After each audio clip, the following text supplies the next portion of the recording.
एक ऐसा खुशगवार सफ़र जिसके लिए हमने 10 दिन पहले प्लान बनाया था कि हम वहां पे चले जाएंगे, मगर परेशानियों ने हमें इतना घेरा कि हम आखिरकार थक के मजबूर होकर रोने लग गए। सफ़र तो हमने जन्नत का किया था, मगर जन्नत में जाने के लिए मुश्किलात तो आती रहती हैं। वहाँ की सादा जिंदगी, रास्ते में बाइक का खराब होना, बाइक का बार बार पंचर होना, एक दूसरे से लड़ाई झगड़ा, एक दूसरे से प्यार मोहब्बत, खाने पे लड़ाई झगड़ा, घर को चलाना मुश्किल होता है। इसमें 19 घर के अफराद थे, मगर इसको हमने किस तरह मेंटेन किया। इतनी भी दुख तकलीफें आई, हमने किस तरह उनको झेला। सफर को हमने इतना यादगार बनाया कि ये सारी जिंदगी हमें नहीं भूलेगा। घर में एक दोस्त ने हमारे लिए खाने का इंतजाम किया, जिसमें देसी घी से चूरी बनाई गई। आपने सादा जिंदगी देखनी है तो हमारे साथ जुड़ जाएं और इसी व्लॉग में सब कुछ मिलेगा। चलो आए।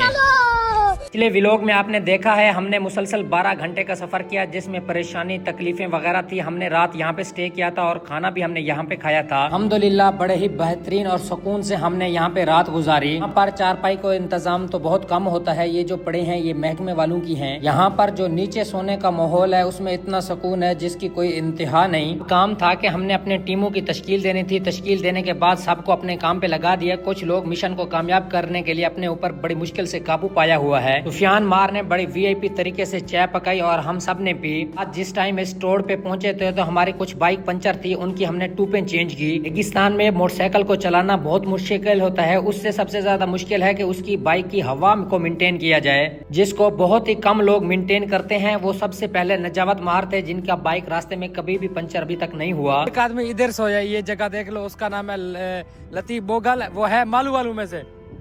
बात करोड़ों की, औकात रुपए की। ये दरिंदा है। सही मुझे कुछ साथी बहर चारपाई पे बैठ के माहौल को एंजॉय कर रहे थे, कुछ साथी अपने कामों में मसरूफ थे और कुछ साथी तो अपने बिस्तर को समेट रहे थे। हमारे टूर को लीड कर रहे थे चंद मार, तो वो वसूली ले रहे हैं कि फंड हर कोई जमा करवा दे। यहाँ से पैसे वगैरह जमा करने के बाद बिलाल आरजू ने बिल आखिर काम कर ही लिया। दिन पहले इसकी नई शादी हुई है, इसलिए बर्तन धोने की इसको आदत पड़ गई है। घर में भी धोता है, इसकी गारंटी मैं नहीं दे सकता। 10 बजे का टाइम है। कुछ साथी खाना बना रहे हैं और कुछ साथी रोटियां भी बना रहे हैं और कुछ साथी रेस्ट कर रहे हैं। इनको खाने की तरतीब, इनको खाना यहीं पे मिलेगा, हर एक चीज इनके हाथ में दी जाएगी। इनको संभालने के लिए चंद मार, सिजाद मार और इकराम आरजू ने दाल बनाई थी, इतनी वीआईपी जिसका जायका बड़ा ही ललन टॉप था। ये जिम्मे था कि पीने के लिए पानी लाना है और इनके ऊपर निगरानी करनी है और इनको खाना सर्व करवाना है। हमने 3-3 का ग्रुप बना दिया था और काफी सारी प्लेट में हमने दाल और रोटियां बना के रखी थी। ही मुश्किल होता है कि 15 बंदा खाने खा रहे हो और 3 आदमी आप खिला रहे हो। आप खुश नसीब हैं कि आप उनको खाना खिला रहे हैं। खाने के भी कुछ असूल होते हैं, मगर माकाज फैमिली का कोई असूल नहीं है। जो कुछ भी आ जाए इनने खा लेना है, मगर इतनी भारी मिकदार में खाते हैं कि बाद में ये रोने लग जाते हैं। गोश्त का इंतजाम तो किया नहीं था जिसमें लड़ाई झगड़ा होना था। थी तो दाल, सब ने तसल्ली से पेट भर के खाना खाया। कैसे हो सकता है 19 लड़के हों और लड़ाई झगड़ा ना हुआ हो? लड़ाई तो हुई है, मगर एक आदमी को रोटी कम मिलने पे उसने पूरा ही एहतजाज किया। घर में मौजूद परदेसी भाई, आप उसका नाम कमेंट्स में जरूर बताएं, आपको पता होगा वो कौन सा आदमी हो सकता है। सिजाद मार ने इतनी वीआईपी दाल पकाई थी कि मैं 2 रोटियां खा गया, मगर मैं खाता तो अक्सर 1 रोटी हूँ। सिजाद मार वेल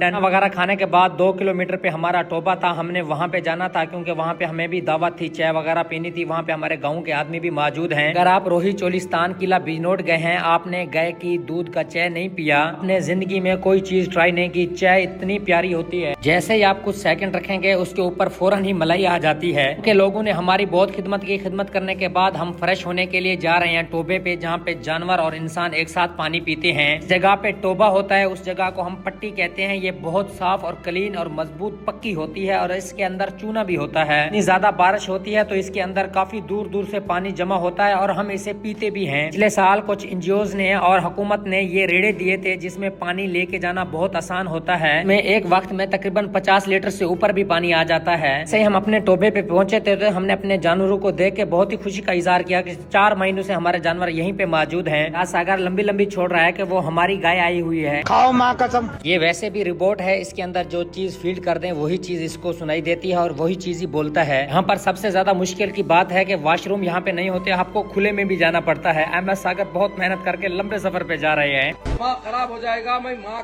अम्मा बहन पे आ जाऊंगा मैं इनकी। कंट्रोल। इन भाइयों को चाय जल्दी मिल गई थी, वो फ्रेश होने के लिए जल्दी आ गए थे और जमील, फतेह और इकराम आरजू लेट आए हैं और मोटरसाइकिल को ऐसे उड़ा रहे हैं जिनने इन बाप ने पैसे भरे हों। वो आपके पास हुंडा 125 और कीड़ा ना आए ये हो भी नहीं सकता। यहाँ पे गुजरा वक्त को याद करने के लिए कुछ साथी यहाँ पे 1 घंटे से मुसलसल बैठे हैं। मैंने शकील मार से साबुन ली और सबसे पहले मैं नहाने लगा हूँ। मुझे नहाने के लिए सिराज ने पानी भर के दिया था, मगर मुझे भी सिराज को पानी भर के देना पड़ेगा। ये तो पानी बहुत ज्यादा ज़ाय कर रहा है। तरह के इसकी जिसामत है तो मुझे 200 लीटर से भी ऊपर पानी लाना पड़ेगा। पानी लाते लाते मैं तो बूढ़ा ही हो जाऊंगा।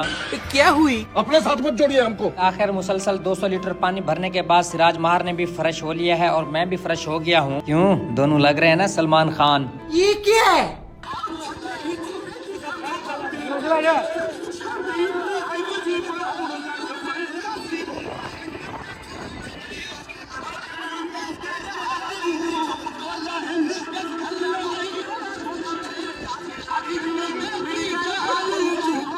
अल्हम्दुलिल्लाह सब साथियों ने फ्रेश होने के बाद महफिल लगाई और अनवर भाई चोरी चोरी सो रहे थे। अनवर सेठ बड़े सुकून से सो रहे थे। रियाज के शैतान की दिमाग ने उनके दोनों बाजू से पकड़ के उसको खड़ा किया तो वो इधर उधर देखने लग गया कि मेरे साथ क्या हो गया है। तो जिंदगी में कितना अहम है, जितनी कोशिश करें उससे ज्यादा दरख्त लगाएं। जिस दरख्त के नीचे बैठे हैं इसको कंडी कहते हैं, इसको बाबे मरहूम मालू के नाम से भी मशहूर है। तो हमारे चोलिस्तान में ज्यादा बारिशें होती थी तो यहाँ पे एक बुजुर्ग जिसको नाम बाबा मालू है वो यहाँ पे बैठते थे और उसके साथ हम भी महफिल जमाते थे। हम भी इसे बाबे मालू वाली कंडी के साथ याद करते हैं। अल्लाह उनकी मगफिरत फरमाए। भी कहीं टूर बनता है तो लड़ाई झगड़ा आपस में हो जाता है, इसको अच्छी तरीके से मेंटेन करना चाहिए और हंसी मजाक से अच्छे दिन गुजारने चाहिए ताकि आपको ये जिंदगी भर ये लम्हे याद रह जाएं। ये जिंदगी बहुत मुख्तसर है, अपने अंदर बर्दाश्त पैदा करें और अपने अंदर सब्र लेके आए। एक साथी का बाइक यहाँ पे पड़ा था जिसके अंदर सेब थे तो बिलाल आरजू ने चोरी करके सबके तरफ सेब फेंक दिया और सबको एक एक सेब दे दिया। मुक्के के साथ उस सेब को तोड़कर अपनी जवानी दिखाई और सिजाद मारने का मैं भी इसका भाई हूँ, इससे कम नहीं हूँ। भाई को पानी भरने के लिए किला बिजनौर भेज दिया है जो यहाँ से तकरीबन 8 से 9 किलोमीटर का सफर है। वहाँ से फिल्टर से पानी लाएगा और जोहर का टाइम हो गया था और हम जोहर के टाइम चाय तो जरूर पीते हैं। चाय भी पीने का टाइम रोई में हो, हाय मजे। जिंदगी में सुकून इतना है जिसकी कोई इंतहा नहीं। ये जो चंवरे नजर आ रहे हैं या गोपा जिसको बोला जाता है ये बहुत ही मेहनत से बनाए जाते हैं और हमने पिछले साल बनवाए थे। साथी ऐसे हो रहते हैं चाय या खाना तकसीम हो रहा हो तो सबसे आगे आ जाते हैं। इसके पीछे क्या वजह होती है कमेंट सेक्शन में जरूर बताएं। और उतनी देर में अनवर भाई पानी भर के वहाँ पे आ गए थे। वहाँ पे 19 लड़के मौजूद थे। सबसे ज्यादा अच्छी बाइक अनवर भाई चलाते हैं और इसी काम के लिए उसको भेजा था कि आप हमारे लिए फ्रेश पानी और ठंडा पानी लेके आए किला बिजनौर से। के बाद हमने प्लान बनाया था कि हम टोबा हबीब वाले पे जाए पे वहाँ पे एक दोस्त की वालदा फोत हो गई है, उसके लिए हमने दुआ करनी है और वहाँ पे माहौल भी देखना है। 4 बजे का टाइम हो गया था, गाय वगैरह भी आ रही थी। मैंने मोटरसाइकिल चलाने के लिए सिराज सागर को दिया कि आप ड्राइव करें, आप भी यहाँ पे चेक कर लें। यहाँ पे रास्ता बहुत ही आसान है। शुरू में यहाँ पे थोड़ी सी मुश्किल पेश आ रही थी सिराज सागर के लिए। उम्मीद करता हूँ कि सिराज अच्छा बाइक चलाएगा। टाइम हमने टोबा टोक वाला क्रॉस किया। जैसे ही हमने टोबा टोक वाला क्रॉस किया था हबीब वाले ट्रैक पे जा रहे थे, बड़ी ही गंदी तरह हम गिरे जिसकी वजह से मुकम्मल बाइक टूट चुका था। आज के कपड़े भी फट चुके थे और मुकम्मल लोग बेइज्जती भी कर रहे थे।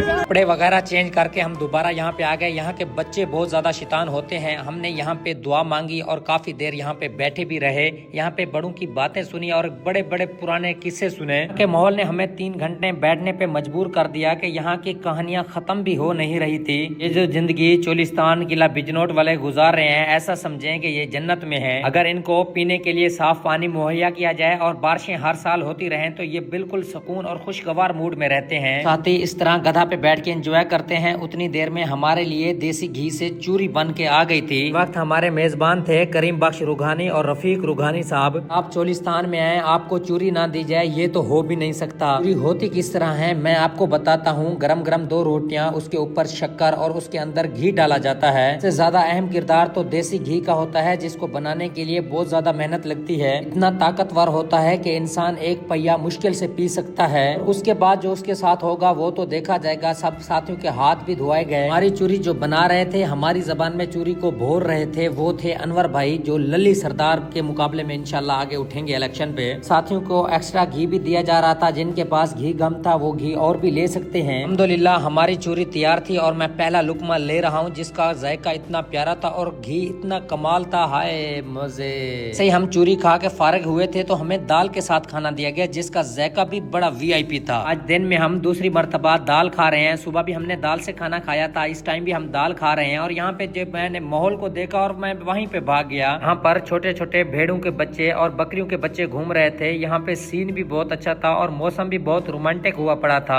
कि लोगों का गुजर बसर अक्सर जानवरों पे होता है। कुछ लोगों के पास बकरियां और भेड़ियां होती हैं, कुछ लोगों के पास ऊंट होते हैं और कुछ लोगों के पास गाय भी होती हैं। हम जिनके पास मेहमान हैं उनके पास ये चारों चीजें मौजूद हैं। अच्छा, एक बात आपको और मैं अहम बताऊं, अगर कोई साथी ये जानवर खरीदना चाहे, ये फॉर सेल भी करते रहते हैं। बच्चों की जो माएँ हैं उनको चराने के लिए ले गए हैं, इनका टाइम हो गया है, अभी ये भूख से हमारे पीछे लग रहे हैं। जब ये सीन मैंने अपने आंखों से देखा तो मुझे इतना सुकून मिला जिसकी कोई इंतहा भी नहीं। बच्चों की उम्र 8 दिन, 10 दिन या 15 दिन से कम हुए। साथ में 2 नन्हे बकरे घूम रहे थे। मैंने उनको देखा तो उनका जितना अच्छा प्रिंट था जिसको देख के बड़ी खुशी हुई। मार ने भाग के इनको पकड़ा और इनके साथ वीडियोस वगैरह बनाई और फिर मुझे थमा दिया। मैंने भी वीडियोस और तस्वीरें इतनी बनाई कि अपना मोबाइल फुल कर लिया।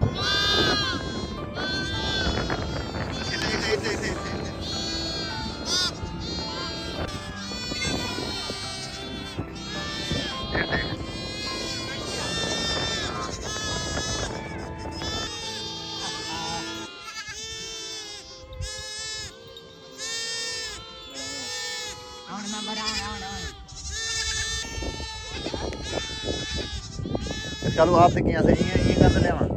मैंने आगे सफर किया ही था। एक साथी गाय का दूध निकाल रहा था। मुझे ये माहौल देख के बहुत ही अच्छा लगा तो मैंने सोचा इसकी मैं भी वीडियोस बना लेता हूँ। पहले तो मैंने इनके साथ इजाजत मांगी और बाद में वीडियो बनाई और मैंने इनसे दूध भी मांगा। मैं कहा आपने मुझे फ्रेश दूध पिलाना भी है। उसने बाल्टी मेरे हाथ में थमा दी कि तुम सारा ही पी जाओ। तकरीबन ये 2 किलो के करीब ही था। फिर मैंने अल्लाह का नाम लेके 200 ग्राम दूध पी ही लिया, जिसका जायका बड़ा ही लाजवाब था। ऐसा दूध आपको कहीं पर भी नहीं मिलेगा। दूध पीने के बाद मैं वापसी वहाँ पे आ गया जहाँ पे साथी मौजूद थे और इनकी महफिल जमी हुई थी और एक दूसरे से इतनी गप्पे मार रहे थे जिसकी कोई इंतहा भी नहीं। कहते हैं कि जन्नत में जाने के लिए आपको नेकियों की जरूरत पड़ती है, अगर रोही बिजनौर में जाने के लिए आपको परेशानी और तकलीफों की जरूरत पड़ती है। फिर जाके आपको वो माहौल मिलता है जिसमें आप अच्छी तरह से और मुकम्मल एक मेमोरी फिट कर सकते हैं कि आपकी एक यादगार जिंदगी यहाँ पे गुजरी है और यादगार वक्त अपने दोस्तों के साथ गुजरा है। फिर हमने चाचे इल्मदीन के साथ भी वीडियोस बनाई। इनके दोनों बाजू नहीं है। यहाँ पर असर का टाइम हो गया था, हमने खाना वगैरह खा लिया था और कुछ साथी नमाज पढ़ने के लिए वुजू भी बना रहे हैं। अगर नमाज का वक्त हो गया है तो सबसे पहले नमाज अदा करें। उतनी देर में चाय भी आ गई थी। सब साथियों को चाय की प्याली फुल भर के दी गई। चाय पीने के बाद फिर हमने इनसे इजाजत मांगी। यहाँ के लोग सादा और मेहमान नवाज भी हैं। आपने अपनी असल जिंदगी देखनी है तो एक मरतबा रोही चोलिस्तान किला बिजनौर का सफर जिंदगी में जरूर करें, जिसमें परेशानियां तो आएंगी लेकिन यहाँ पे सुकून मिलेगा। हमने अपने बाइक एक साइड पे खड़े किए थे तो हम अपने बाइक की तरफ जा रहे हैं। यहाँ से हम एक टोड़ पे जाएंगे जहाँ पे हमने मोटरसाइकिल को ऊपर चढ़ाना है। बाकी ये वीडियो बन रही हो, आप शौकिया तो मारते भी हैं। है यहाँ का ताजमहल।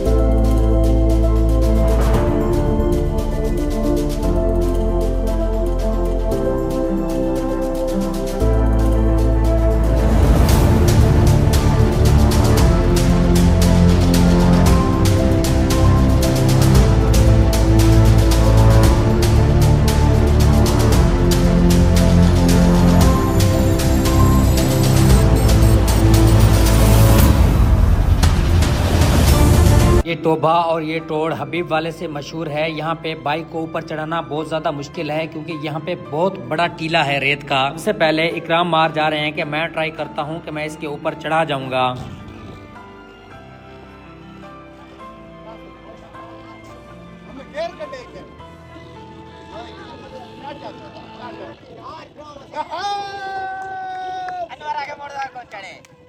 कहते हैं खरबूजे को देख के खरबूजा रंग बदलता है और रियाज मार की फीलिंग चेक करें आप।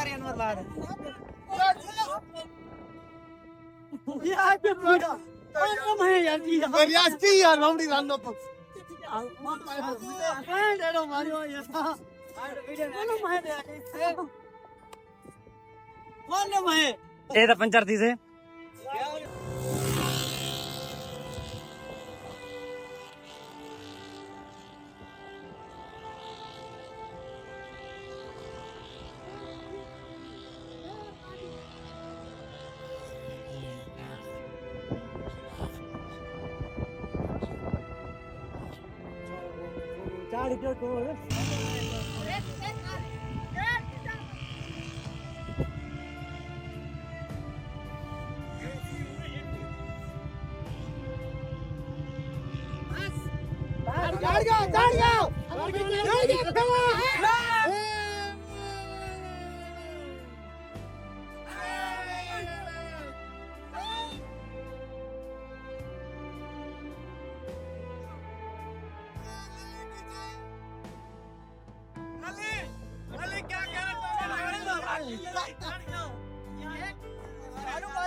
यहाँ पर काफी सारे दोस्तों ने बाइक को ट्राई किया। सबसे पहला मुकाबला मैंने अपने नाम किया। यहाँ पर एक साथी का बाइक पंचर हो गया है, जिसको लतीफ मार पंचर लगा रहे हैं। लोग ऐसे होते हैं, अपनी हार को तकसीम नहीं करते। उनमें से अनवर भाई एक हैं। रेगिस्तान में बाइक चलाने के लिए आपको सबसे बड़ा जिगरा चाहिए। हम उस टोबे के साथ जाके तस्वीरें और वीडियोस बनाएंगे। हमें परेशानी कुछ नहीं थी, क्योंकि हमने खाना वगैरह खा लिया था। हम यहाँ पे जितनी देर रुकते थे रोक सकते थे। आखिरकार हम वापसी यहाँ पे टॉप वाले टोड़ पे आ गए हैं और यहाँ का व्यू आप देखें, ये सबसे ऊपर टोड़ है। यहाँ पे व्यू भी बहुत अच्छा होता है और यहाँ पे नजारा भी बेहतरीन देखने को मिलता है, जिसकी ऊंचाई अगर मैं 400 फुट कह दूं तो ये ऊपर होगा इससे भी। यहाँ पे बेहतरीन टाइम गुजारने के बाद हमने तैयारी की थी कि आज रात हम अपने टोबे पे जाके सोएंगे। यहाँ पे इनको बार बार तंग नहीं करते। 1 घंटा यहाँ पे मीटिंग करने के बाद हम अपने टोबे पे पहुंचे, जहाँ पे सबसे पहले हमें आम दिए गए। अल्हम्दुलिल्लाह गिरे भी हैं, बाइक भी पंचर हुआ, एक दूसरे के साथ लड़े भी हैं। एक दिन हमारा बहुत ही अच्छा गुजरा है। आज का व्लॉग यहाँ पे खत्म करते हैं।